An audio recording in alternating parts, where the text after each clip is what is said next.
The 3rd of December 1971. Pakistan launched an unprovoked attack on Indian airfields.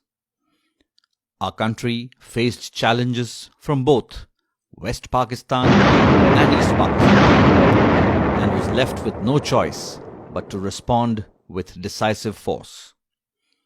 Pakistan launched a full-scale war against us. The Pakistan Air Force suddenly struck at our airfields in Amritsar, Pathankot, Srinagar, Avantipur, Uttarlai, Jodhpur, Ambala and Agra. Prime Minister's message to the country was clear. Aggression must be met.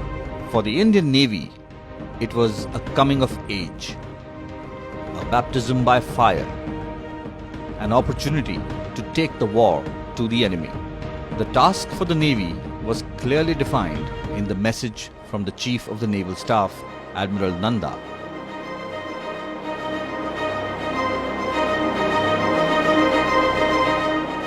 The commander on the western seaboard, Vice Admiral S.N. Kohli, was directed to send a bold and spirited naval force into harm's way to destroy enemy units and harbour installations. The units chosen for this task were the newly commissioned Osa-class missile boats of the 25th Missile Vessel Squadron. Though designed for coastal defence, these missile boats packed a formidable punch if deployed audaciously with ingenuity and daring, and emphasis on surprise and perfect timing. What followed became a glorious chapter in the history of the Indian Navy.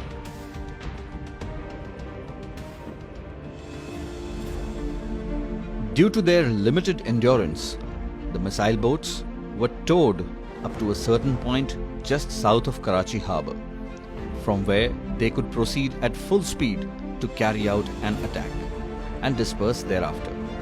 The crew of these missile boats had just returned after training in the erstwhile USSR and were fluent in the Russian language. All tactical communication during the mission was undertaken in Russian, adding to the deception in case the enemy intercepted the communication.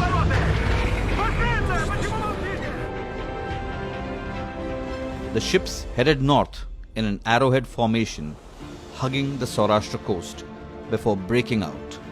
Their objective? To set Karachi harbour ablaze. Just about 40 miles from Karachi, INS Nirghat reported a radar contact at a distance of 25 miles. The contact was evaluated to be a warship and Nirghat was ordered to engage.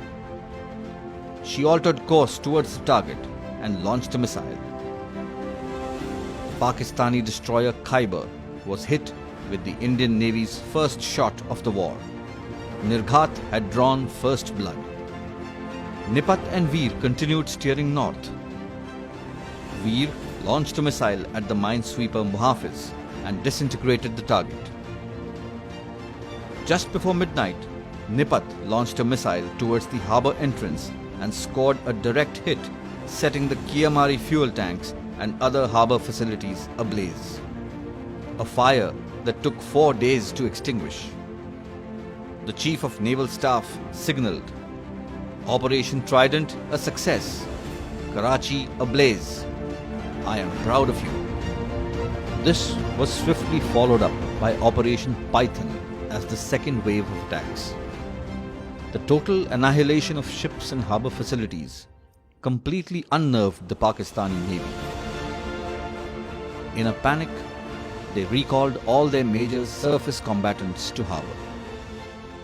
The success of these attacks had a dramatic effect on the war. The Indian Navy had accomplished the assigned task in style, and within the next few days of the war, a naval blockade was also imposed. Meanwhile, on the Eastern Front, the heroic actions of the naval units led by the aircraft carrier INS Vikrant ensured that the Indian Navy achieved control of the seas around both wings of Pakistan and scored an emphatic victory at sea. The country finally tasted triumph when General A.K. Niazi capitulated on the Eastern Front and signed the Instrument of Surrender on the 16th of December 1971. The stunning success of the Indian Navy's Operation Trident brought glory to the service, and the 4th of December is fittingly commemorated as the Navy Day, the day when Karachi was set ablaze.